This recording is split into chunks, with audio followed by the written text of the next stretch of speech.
Hi everyone. So in this game, I'm doing a game review for one of my YouTube members who goes by the name of Seidel, and he's going to be playing Oranos, and he's going to be up against Jaligas, who's been playing Thor on the map Anatolia. So this is an interesting matchup, and I think both of these players are about 1200 to 1300 rating. So still, I would say probably mid tier. So both good players. And yeah, so you just go straight for for your fish, which is the right move to do here. Um, I like how you put them in between the two. This is a good option. So now you have one dock that can somewhat effectively cover both. It's a good option. You can see that your opponent did a very aggressive dock strategy. So this is a little bit tricky, right? Now he's going to cut off your fish to the left.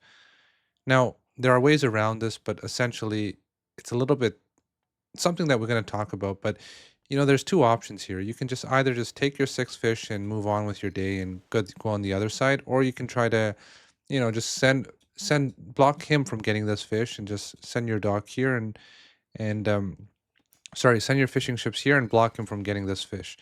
The thing you could have maybe done was if you went for this fishing spot right here, then you could have taken his fish, like, or maybe mixed in, like, take one or two of his fishing spots, and that way you would have been able to kind of have a good drop off distance and then take this later on, right? So maybe in the future you should just try to, versus Norse especially, just take the front fish, right? Take the middle one. Just put a dock here, and that way you're not running into this issue where your opponent kind of blocks you in terms of getting fish. Now, what's going on here is just the standard stuff. Thor's putting all on just making pure dwarves. And looks like your opponent is going for the other side of the fish, or sorry, the other side of the river as well. Okay, so what are you doing here? So it looks like you're going to take some of his fish on this side. Now, be very careful. Like this might seem the right thing to do, but it's kind of it's not in your favor either, right? Like look how much your fishing ships are going to have to work from going from here to here. It's a big distance. And on this map, you kind of want to advance somewhat quickly, right? Like on a land map, you don't need to advance super fast because your resources are all inside your base, right? But on a river map, on a water map like this, your resources are exposed, so you have to advance at a reasonable amount of time.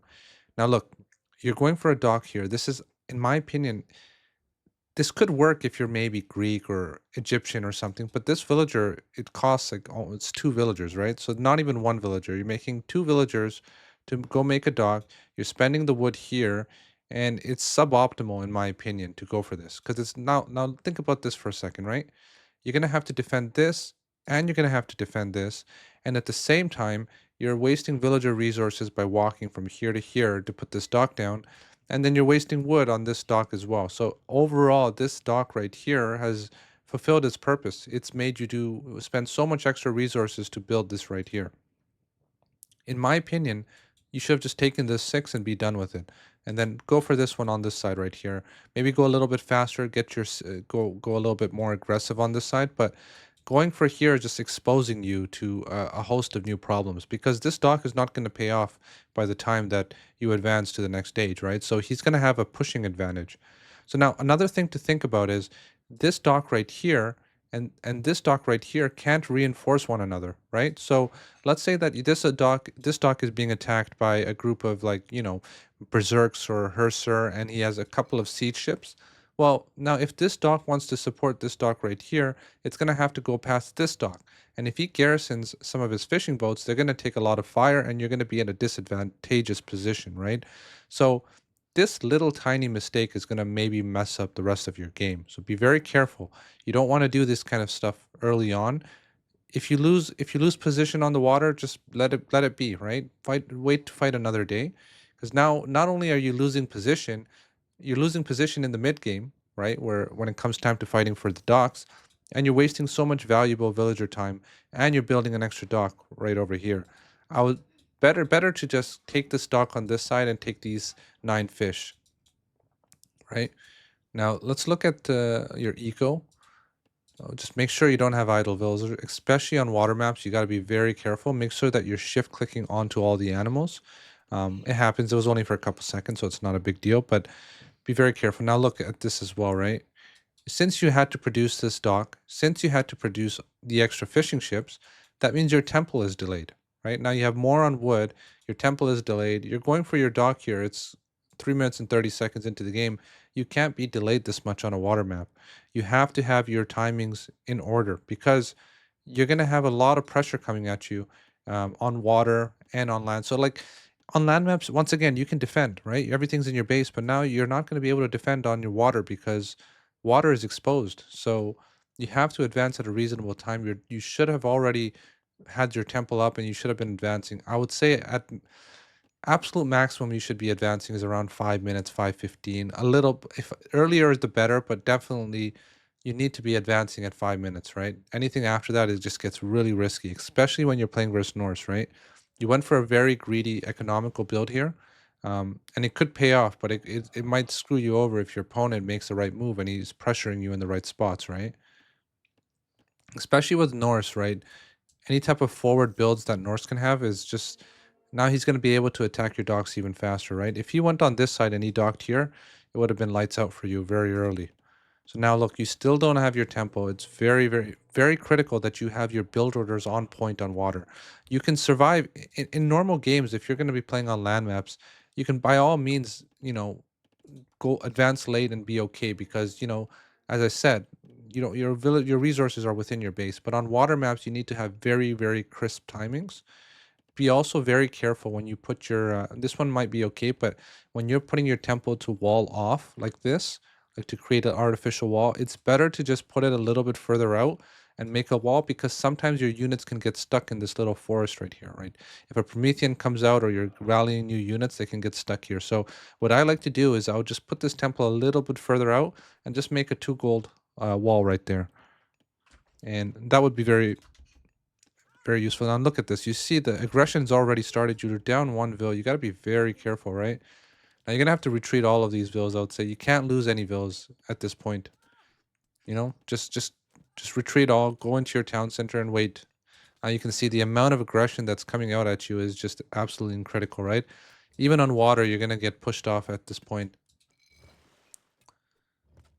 So just too much aggression and you advance too slow. That was your number one problem. Like it's almost 6 minutes in and you've just advanced really slow. So you just got to make sure that you don't go too heavy on water early on. You also have to remember that water is not really that great, right? It starts kicking in when you get these upgrades for like Persine and Salt Amphora. This is going to critically improve your water fishing. But early on, you only get 0.5 a second in terms of food. And on top of that, there's usually a little bit of quite a bit of well, not walking time, but drop off distance, right? So you can see it's not even 0.5, it's probably like 0.4. So it's not that effective water early on. Water is really good for the mid stages of the game. So you don't need to go too heavy on water. Once again, I've said it, but just take these 6 fish, go on this side, take these 9 fish, put your temple down and live to fight another day. Because now, like, you're getting pressured and it's hard to reinforce this position because 2 docks are sandwiched in between with this Norse dock right here, right? At this point, if I were in your position, I would just completely give up on this side of the water. Make him make some boats, which he is. Just give up. Start pumping out some land military. Um, get some heroized Mermelo to deal with the Valkyrie, and start pushing on land ASAP. Just don't put too much effort into the water, and then you want to start trying to hit him, right? Normally it's hard to hit him because all of his resources are safe. You can see, like, if you attack here with Mermelos, he's just gonna go here, he's gonna go here, maybe make a little wall, and he'll be fine, right? Your thing that you need to do is you need to put some pressure on the map so you can take a town center behind it, right? Um, Another thing that I think you should definitely be doing is scouting, right? You have this Caladria, which is right here, and it's just sitting here idle. You want to be sending it flying around, just seeing what he has, because if you flew it around here, you would see, okay, he has a forward base. That means if I just put 3 Raxes up, put everyone on food and gold, I can just easily overwhelm this position. So make sure you're active with your Caladria. Just get a little bit of scouting information, see where the gold is, see where his resources in his base are. Make use of this guy. He's very, very effective as a scouting unit. And once again, you get him every game, right? So definitely make use of him. Now you're looking for a heroic timing, which is good. It's smart to think about this because Norse has flaming weapons. So going with Hyperion and hitting that H3 timing is going to be critical. So good job there. But another alternative that you could have done, if you scouted it, you could have just started pressuring this forward base because he didn't really have that much. Right now he has 4 units, and I think his units are on this side of the map too. He put some resources into his boats right here, and he put some resources into trying to take out your docks. So you're gonna naturally have more eco on the land, right? So you could easily overwhelm this position. That's one alternative, but at this point, going Hyperion is not a bad idea either. So it's a really good idea. Um, and you were able to kind of keep this side of the map, which is good. So make sure you just get all of your fishing ships as soon as you advance. And I would recommend you do this earlier. Just pre-queue this technology per scene. Look at the bonus it gives you, 75% extra, right? So it's absolutely insane. Very good for the cost. Get that immediately as soon as you add up age up. You can even, as you know, you can pre-queue text, right? So you can just right click on the technology before you even advance, and it's going to be ready to go. Um, Now, you got to start scouting. You have to be very cognizant. I said it already, but now you're not only scouting for where his gold is, where his units are, you want to be scouting for the type of units he's making, right? So if I scout his army and I see, oh, it's mostly, infantry base, Hussars and Berserks, some Valks, then I'm like, okay, maybe I'm going to start mixing in some Arcus, right? Because Arcus has bonus damage versus all this infantry, and you can get a couple of the hero ones out to deal with the Valkyries. So you can do that. You can also just go Murmillo too. Murmillo are great for all of these units, especially with Bite of the Shark, which I think you're doing. Or just go for a mix is what I'd probably do. So scouting is critical. Scout for his army composition. Scout for what he's doing, what he's making, how many units he's making, and just get a general feel of what he's doing, right?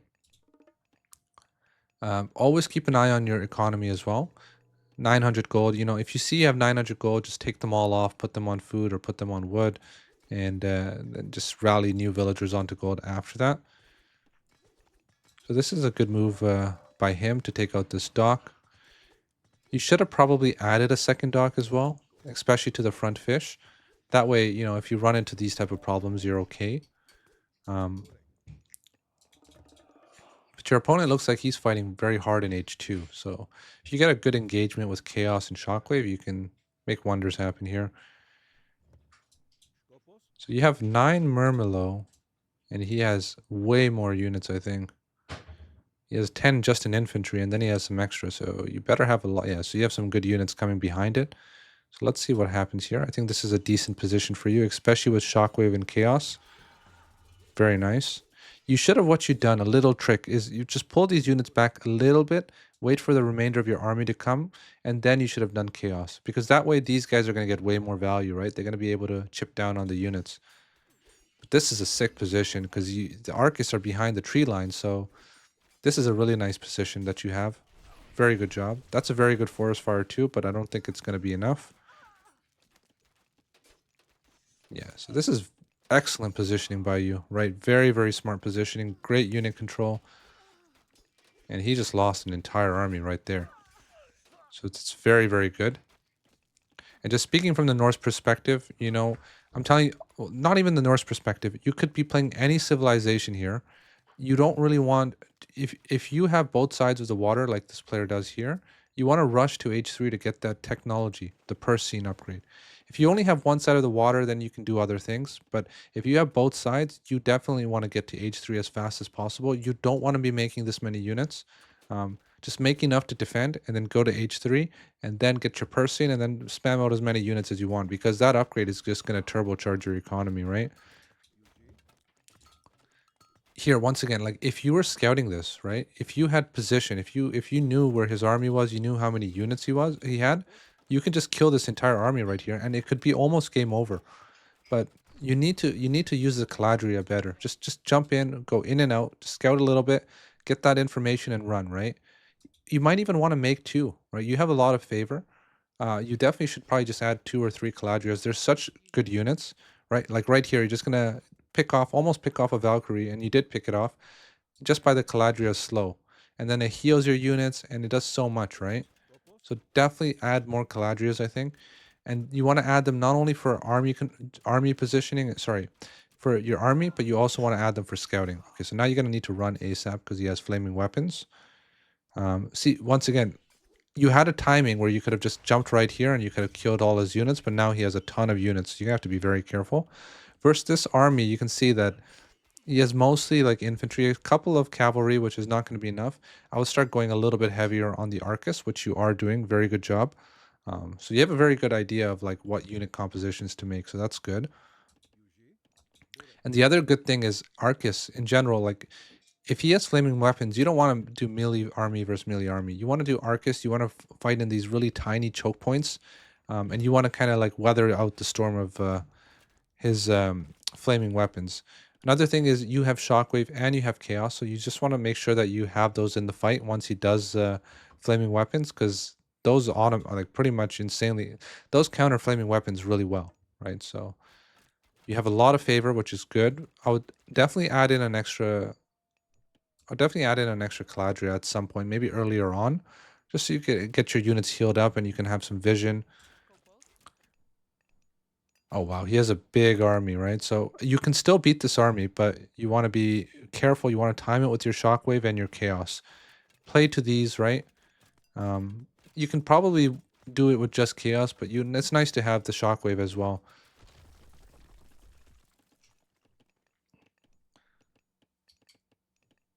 You generally, by the way, like here, it's working out for you because your opponent hasn't realized it. But if your villagers are here, you don't want your army to be positioned here because you can't defend them, right? So if he takes all of his units and he runs here and tries to kill your villagers, you're gonna have to take the long way to save them.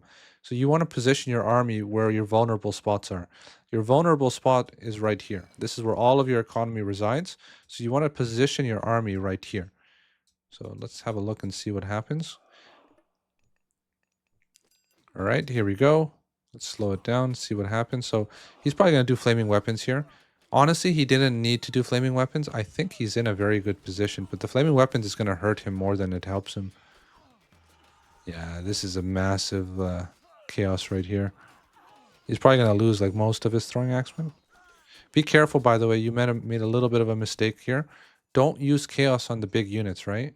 You want to use it only on a small. The smaller the group of units, the longer the chaos lasts. So if you use it only on these like 10 or 11 range units, they would have killed each other off. But you use it on this boar and this Valkyrie, so that extended the duration.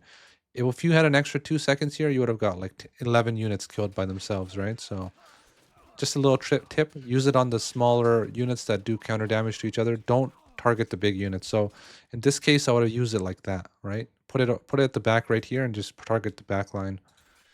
And very good job. You were able to win this fight. So now you're in a good spot. I think, oh, very, very good shockwave. I like that. I really like that. Good job. Wow, this is a complete cleanup. So very good job, very good use. You know what you did really well here? You had the right units. You waited for chaos to come in, and then you fought at the right time. So honestly, like the main thing I see a lot of Atlantean players, what I mean, even myself, I struggled versus Norse for a lot because I was making mostly melee units. The thing you want to make versus Norse is these Arcus. Now these things become kind of tricky to use once he has a lot of Huskarls out, especially with Huskarls being buffed.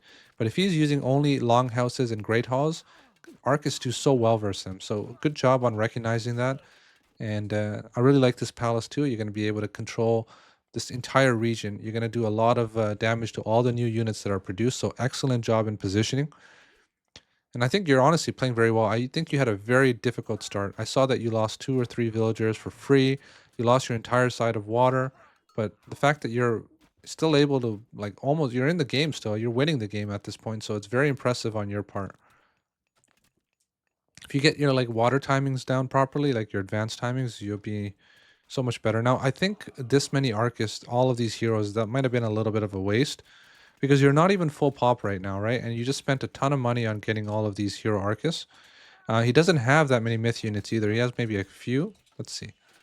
He has 2 Valks and a battle boar. You don't need, I think, 21 hero Arcuses.